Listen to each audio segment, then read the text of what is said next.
Galactic combat rankings failed, human capability marked as unquantifiable. Diplomacy strongly advised.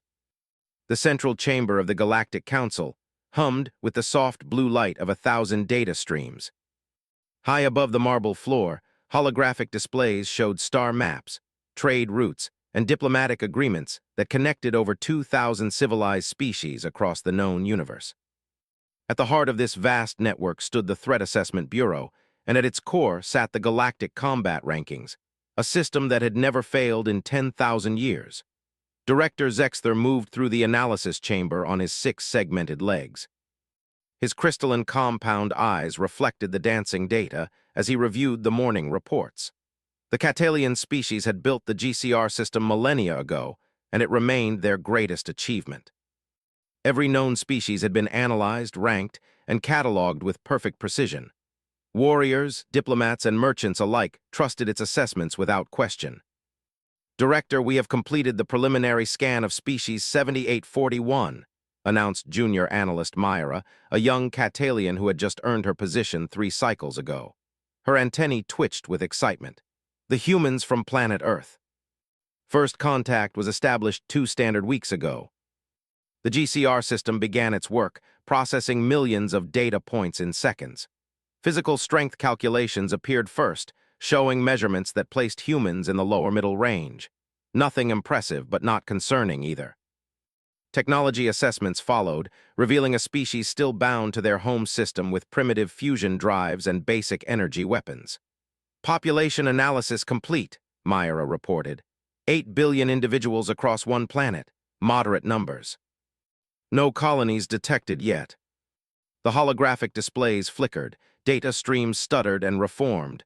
Warning symbols appeared across every screen in the chamber. What is happening? Zexther demanded, rising to his full height. Run diagnostics immediately. Director, the system is functioning normally. All hardware checks are perfect. But the analysis protocol has encountered something unusual. In his 40 years with the Bureau, through assessments of hundreds of species, he had never seen this message. The GCR was designed to handle every possible variable, every combat scenario, every strategic consideration. It did not produce errors. Explain this, he said quietly. Myra pulled up the diagnostic logs. The system completed all standard measurements successfully. Physical capabilities, technological level, social structure, all data was processed normally. But when the GCR attempted to calculate combat effectiveness and threat level, something stopped the analysis. Every time the system modeled a combat scenario with humans, the outcomes varied wildly. The prediction engine could not determine baseline behavior. Every species has baseline behaviors. Predators attack, prey flees, strategists plan. The GCR accounts for all variations. In still others, they negotiated or formed alliances or used tools in unexpected ways. The GCR could not identify a primary response pattern. I want answers. Cultural databases, everything humanity had shared with the Council during their introduction. 5 minutes passed, then 10. The junior analysts gathered around their stations, watching in fascination as the most sophisticated analysis system in the galaxy worked to solve a puzzle it had never encountered before. Finally, the display cleared again. New text appeared. Combat capability, unquantifiable, recommend diplomatic approach only. How can a combat capability be unquantifiable? Their tactical approaches varied based on countless environmental and social factors. They demonstrated strong emotional bonds that affected combat performance unpredictably. Most concerning, they showed a pattern of learning rapidly from defeats and never employing the same failed strategy twice. The system had tried to assign them a combat ranking. Were they as formidable as the warrior Gorath at rank 3? As clever as the Vexians at rank 8? As numerous as the Hive Collective at rank 15? The algorithms had run thousands of simulations and produced thousands of different outcomes. In the observation gallery above, Ambassador Chen stood quietly watching the proceedings. The human diplomat had been invited to observe the assessment process as a courtesy. Now she smiled slightly, her dark eyes reflecting the confused faces of the Catalian analysts below. Zexther noticed her presence and gestured for her to join him on the main floor. Ambassador Chen, Perhaps you can explain what our system cannot understand about your species. We cannot determine your combat capability. We cannot predict your tactical responses. We cannot rank you among the civilized species of the galaxy. Zexther's voice carried frustration. How is this possible? Director, has your system considered that perhaps we do not have a single combat capability? That maybe we respond differently to each situation we encounter? Or have you simply created a system that finds patterns, even when dealing with species simple enough to have them? For the first time in his career, he wondered if the problem was not with the system, but with his assumptions about what the system should find. I believe, he said slowly, we need to conduct a more thorough investigation. The Grand Assembly Hall stretched wider than any human stadium, filled with representatives from hundreds of worlds. Some breathed oxygen like humans, others required specialized atmosphere domes. Some stood on legs, others floated in energy fields, and a few existed as pure consciousness within crystal matrices. The Threat Assessment Bureau has never failed to classify a species, Zexther explained, his voice amplified across the vast chamber. Yet the humans present a unique challenge. The GCR cannot establish predictable combat patterns. Therefore, I propose direct observation. What do you recommend, Director? Between these four approaches, we will find the answers our system cannot provide. Ambassador Chen watched them go from the council station, a knowing expression on her face. The first team to make contact represented the Gorath Empire. They were massive beings, standing nearly 3 meters tall, with thick armored skin and muscles that could bend steel bars. Their civilization had built its reputation on physical prowess and honorable combat. Commander Throck led the delegation, convinced that simple strength tests would reveal human capability. The Gorath established a testing facility in the Nevada desert, with human volunteers eager to participate. Throck designed straightforward challenges, lifting competitions, endurance trials, hand-to-hand sparring matches. The results were predictable. Humans lost almost every physical contest badly. A human weightlifter struggled with masses that Gorath children handled easily. Human runners tired after distances that Gorath considered warm-up exercises. In sparring matches, even the strongest human fighters could not overcome Gorath's natural advantages. They are weak, Throck reported to his science officer. This should be simple to quantify. Commander, observe the humans between trials. A human who lost at weightlifting came back with a mechanical leverage system. Runners who could not match Gorath endurance designed relay team strategies. Fighters who lost in direct combat started using the environment, turning obstacles into advantages. They keep trying different methods, Muratok observed. They refuse to accept the limitations we have proven. And the defeats seem to make them more creative, not less determined. Their AI systems managed trillion-credit economies without error. Lead researcher Zytha approached the human assessment with scientific precision. The Synthara requested access to human military facilities and weapon systems.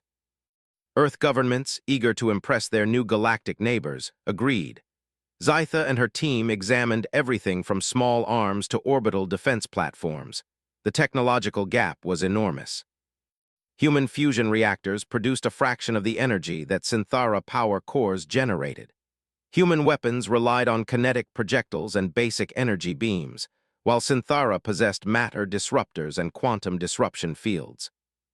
Human computers processed billions of calculations per second, which seemed impressive until compared to Synthara quantum networks processing trillions.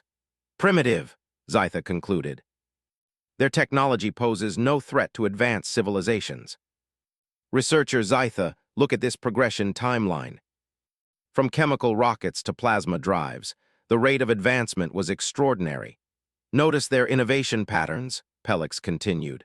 They frequently combine technologies in unexpected ways. They repurpose civilian tools for military applications. They modify existing designs, rapidly based on new challenges. She found examples of humans using communication satellites for navigation, adapting medical imaging technology for weapons targeting, and turning entertainment software into combat training systems. Their current technology is primitive, she admitted, but their capacity to innovate is remarkable. They do not advance linearly like most species. They jump between concepts creatively. High Seer Thalvin could read thoughts, predict intentions, and assess combat psychology with perfect accuracy. His kind had prevented countless wars through their ability to understand enemy thinking. Thalvin approached a group of human volunteers with confidence. Psychic assessment was straightforward. He would enter their minds, map their combat instincts, and identify their behavioral patterns. The first human mind he touched was chaos. Thalvin recoiled, startled. Human consciousness was not organized like other species.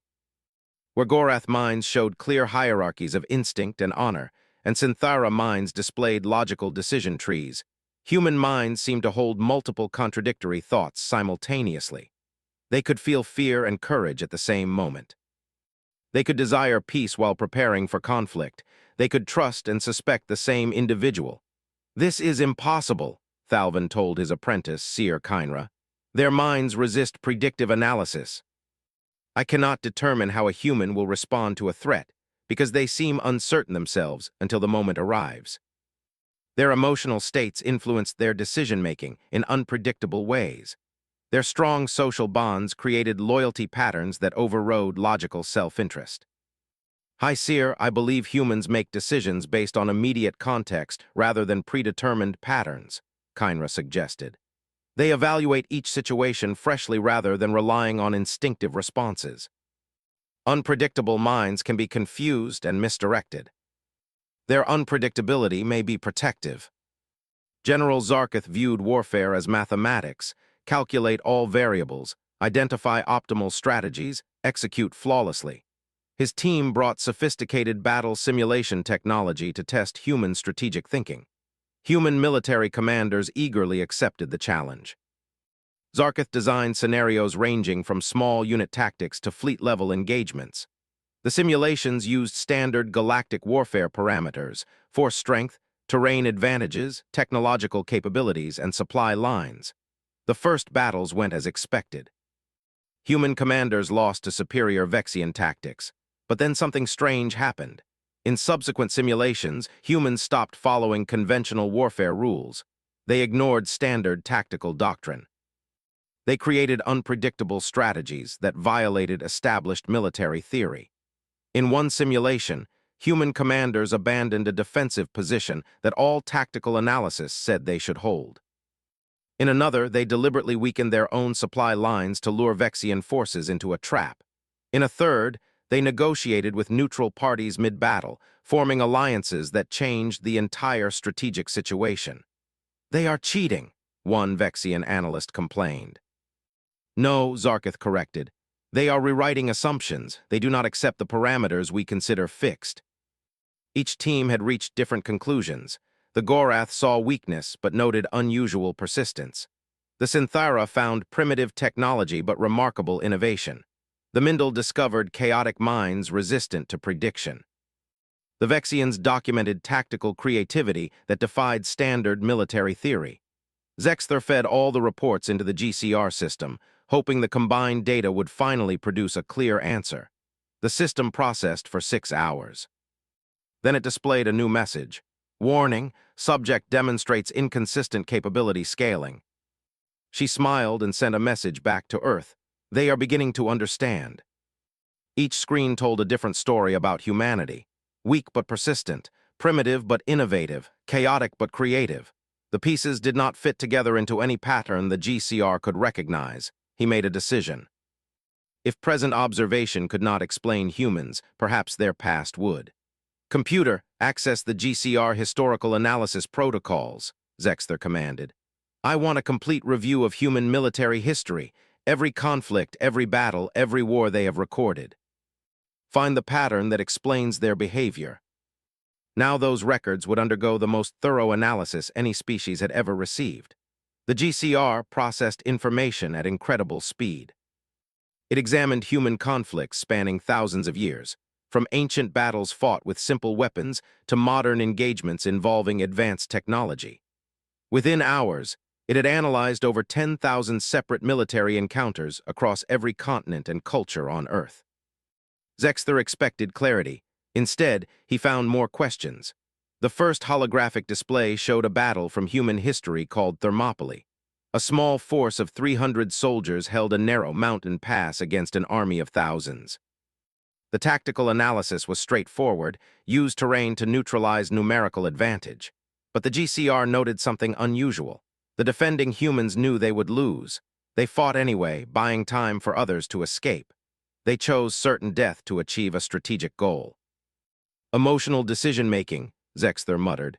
Sacrifice for abstract concepts like honor and duty. A smaller human army defeated a much larger force through a tactical maneuver so clever that military academies still studied it millennia later. The commander had deliberately weakened his center line, allowing the enemy to push forward, then surrounded them from both sides. The GCR calculated the risks involved. One mistake would have meant total defeat, yet the humans had executed the plan perfectly. Calculated risk-taking, Zexther observed. Accepting danger for potential advantage. A human general named Hannibal crossing mountains with elephants when everyone believed it impossible. A leader named Napoleon winning battles through speed and surprise rather than superior numbers. Defenders called the Viet Cong defeating a technologically superior enemy through patience and knowledge of local terrain. Pilots in ancient aircraft called Spitfires protecting their homeland against overwhelming odds. The GCR highlighted a disturbing pattern. In hundreds of historical conflicts, humans had faced superior enemies and found ways to win. Sometimes through technology, sometimes through tactics, sometimes through sheer determination, sometimes through creative use of environment.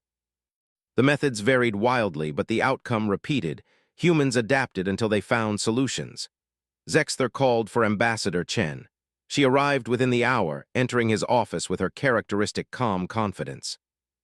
"Ambassador, I need you to help me understand something," Zexther said, gesturing to the historical displays. "Your species has fought itself constantly throughout your entire civilization. Thousands of wars, millions of battles. Why so much conflict? Our world contains many nations, many cultures, many different ways of thinking. Sometimes those differences lead to cooperation. Sometimes they lead to conflict.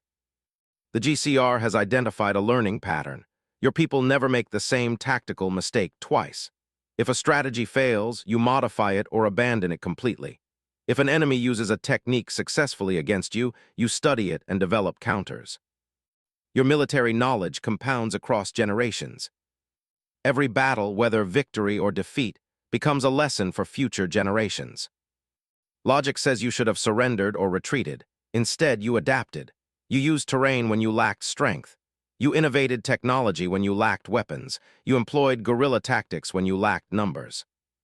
You turned every disadvantage into a different kind of advantage. We believe that every problem has a solution if we search hard enough and think creatively enough. Human military history shows consistent patterns of adaptation, innovation, and unconventional problem-solving. Success rate against superior forces, 47%. Learning retention from defeats, 93%. Tactical creativity index, beyond measurable parameters. You study your defeats as carefully as your victories. You treat every conflict as an opportunity to learn. This is not normal behavior. The Synthara rely on technological superiority, confident their science will overcome any challenge. The Vexians trust mathematical strategy, believing warfare follows predictable rules. These approaches work because their enemies are predictable. We learned that rules can be changed, tactics can be invented, and disadvantages can become advantages if viewed from different perspectives. Mountain campaigns, urban combat, Arctic operations, space station defense scenarios. In each environment, humans had developed specialized tactics, equipment, and strategies. You fight differently depending on context, he observed. A human army in the desert employs completely different methods than a human army in a forest. Even the same soldiers adapt their approach based on terrain, weather, available resources, and enemy type. Why would we use the same tactics in different situations? That would be inefficient. The Vexians always employ mathematical optimization. Consistency makes behavior predictable, which allows the GCR to assign accurate rankings. We change our approach based on what each situation requires. We are not strong in one particular way, Director. We are flexible in many ways. What does this mean? The harder you push humanity, the harder we push back with solutions you never anticipated. If the galaxy faced a crisis that required unconventional thinking and adaptive solutions, would humanity help? We would consider it an honor and an opportunity to prove our worth to the galactic community. Then they would face an enemy that learns from every battle, adapts to every tactic, and never stops searching for solutions. An enemy that becomes more creative under pressure. An enemy that treats warfare as a puzzle to solve rather than a test of strength. We would much prefer to be friends. I believe, he said slowly, that we need to conduct one final test. Representatives from dozens of species filled the observation galleries, eager to witness what the legendary GCR system would reveal. Zexther stood at the central podium, his confidence restored. Historical analysis had provided insights, but the council demanded concrete evidence. He had prepared something unprecedented, live combat simulations running in real time, pitting human volunteers against virtual opponents from across the galaxy. Honored council members, Zexther announced, today we will witness actual combat scenarios processed through our most advanced simulation technology. Human military officers have volunteered to participate. They will face opponents at various ranking levels.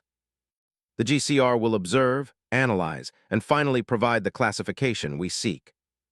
Beside her, 3 human military officers waited calmly, Commander Sarah Martinez, Tactical Specialist David Park, and Strategic Advisor Amara Okonkwo. They wore simple uniforms and carried no weapons. Everything they needed would exist within the simulation. The first scenario initialized. The massive central hologram showed a rocky planet with scattered settlements. A human strike team materialized at the edge of a valley. Their mission appeared on the display: secure the central communications hub before enemy forces arrived.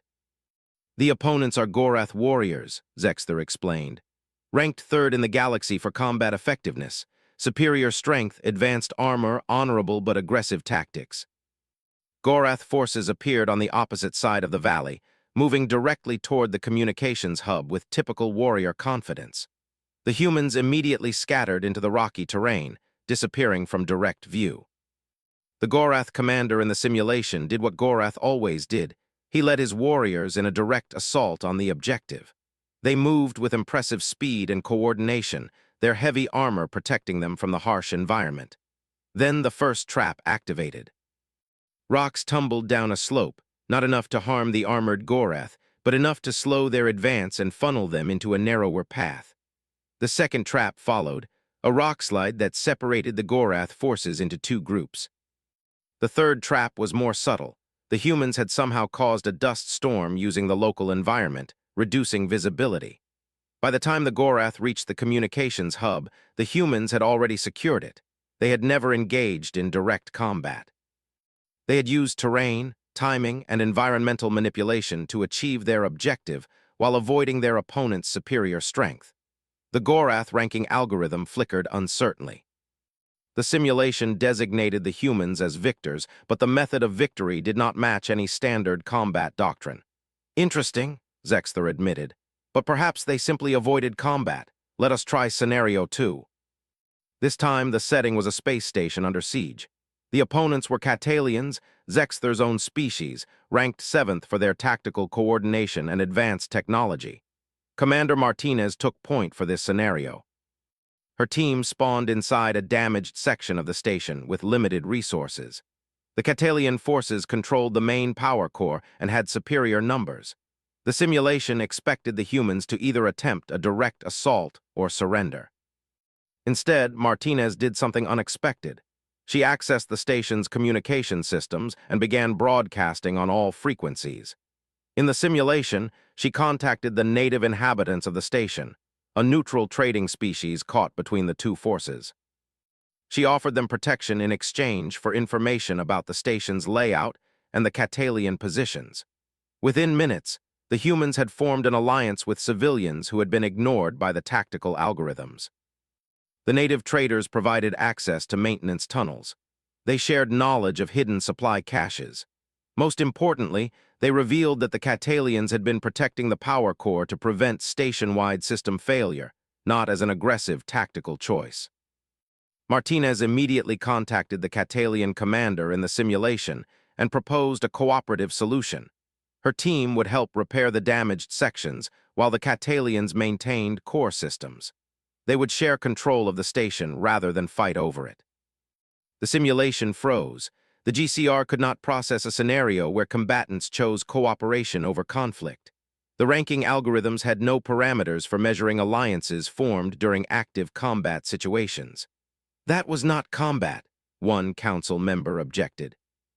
That was negotiation. Pure tactical combat. The goal was simple: eliminate enemy forces or capture their base. Tactical Specialist Park led the human team. The Synthara forces immediately began constructing advanced defensive structures and weapons platforms, using their superior technology to create an impenetrable fortress.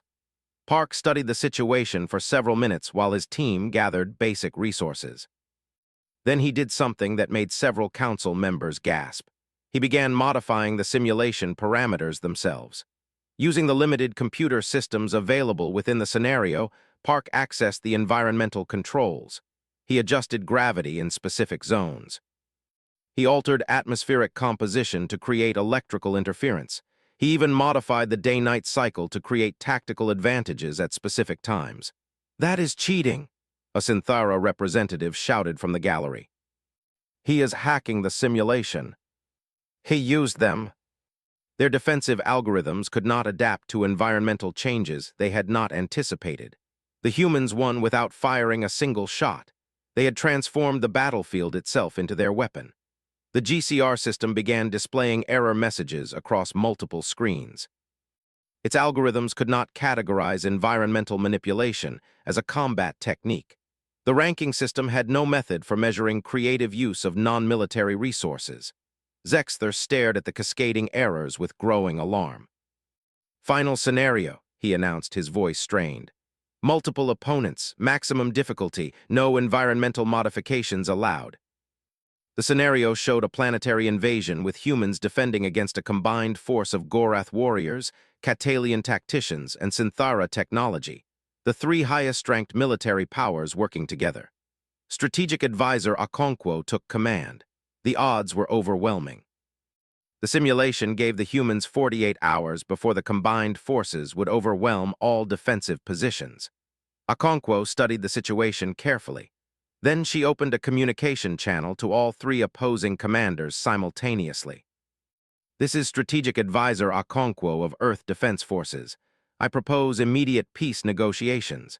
This planet contains archaeological sites of significant historical value to all our civilizations. Military action risks destroying irreplaceable cultural treasures. I suggest we establish a joint research colony, instead of fighting over territory none of us truly need." But Okonkwo's proposal created a logical paradox. The stated objective was territorial control, but if the territory's value could be shared, conflict became unnecessary. The GCR attempted to process this scenario. It tried to calculate whether peace negotiations qualified as combat victory. It searched its databases for similar historical examples. It ran probability assessments on whether such negotiations would succeed in real conditions. Then the system crashed completely. Every screen in the council chamber went dark. Emergency lighting activated. Backup systems struggled to reboot. When the main displays finally returned, they showed a single message in bright red text. Around him, council members whispered in confusion and amazement. The GCR had never failed so completely. It had never encountered a species that treated the fundamental rules of combat as suggestions rather than requirements. Ambassador Chen rose from her seat and approached the podium. "Director Zexther, may I speak? Sometimes the best way to achieve a goal is through strength, sometimes through cleverness, sometimes through cooperation. We are not attached to any particular method. We simply want solutions. You asked what humans would do in combat. We showed you. We adapt. We improvise. We redefine problems until we find answers. We refuse to accept that any situation has only one possible approach. Your species has broken our ranking system." The vast chamber filled with representatives from every corner of the galaxy, all demanding answers. The GCR system crash had sent shockwaves through galactic civilization. For 10,000 years, the system had provided certainty and predictability. Now that certainty had shattered against the puzzle of humanity. Director Zexther stood before the council, looking more tired than anyone had ever seen him. His antennae drooped with exhaustion, but his compound eyes held new understanding. Beside him, technical displays showed the recovered data from the crashed system, thousands of failed analysis attempts, contradictory conclusions, and unanswerable questions. Council Speaker Velkara's silver form dimmed with concern. Director, you requested this emergency session. The Council is prepared to hear your findings, though we are troubled by the system failure. Can humanity be classified or not? It showed not combat rankings or threat assessments, but something different, a web of connections showing human behavior patterns across dozens of scenarios. Honored Council members, he began, his voice steady despite his fatigue.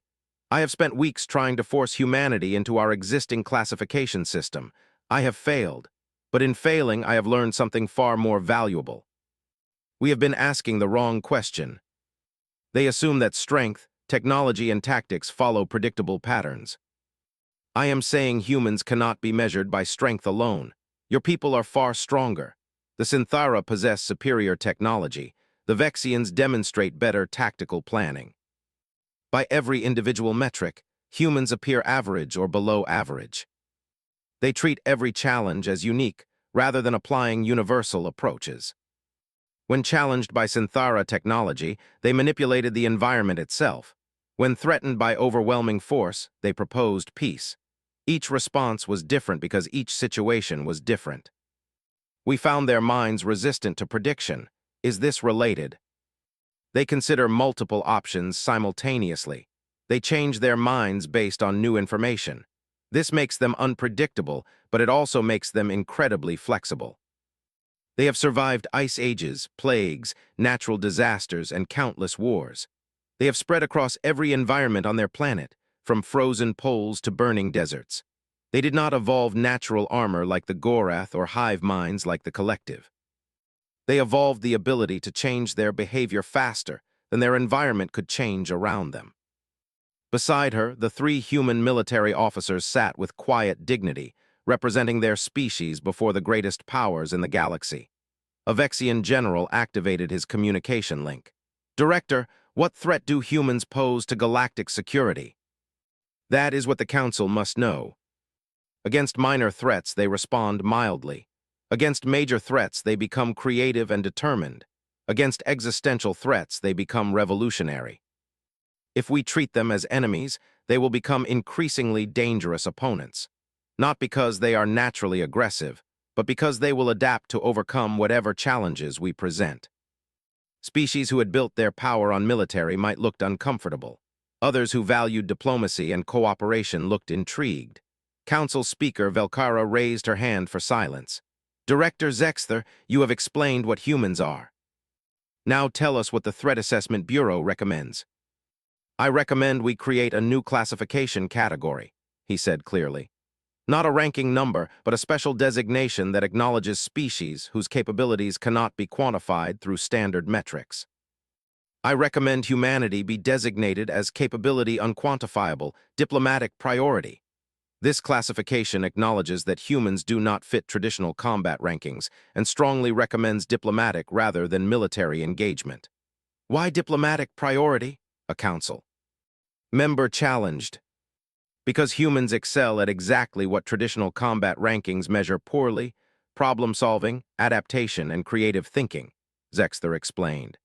These are the same skills that resolve conflicts, build alliances, and find solutions to impossible challenges.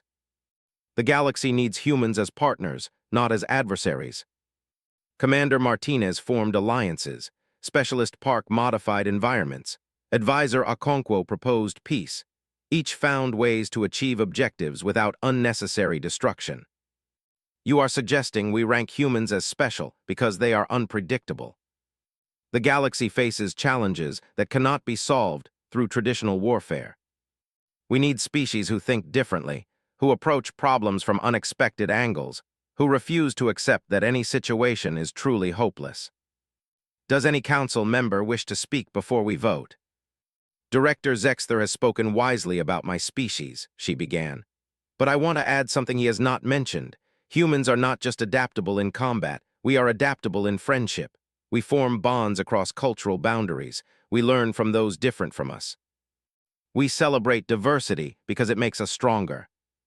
We have much to learn, but we offer something in return: fresh perspectives, creative solutions, and absolute dedication to any cause we believe in.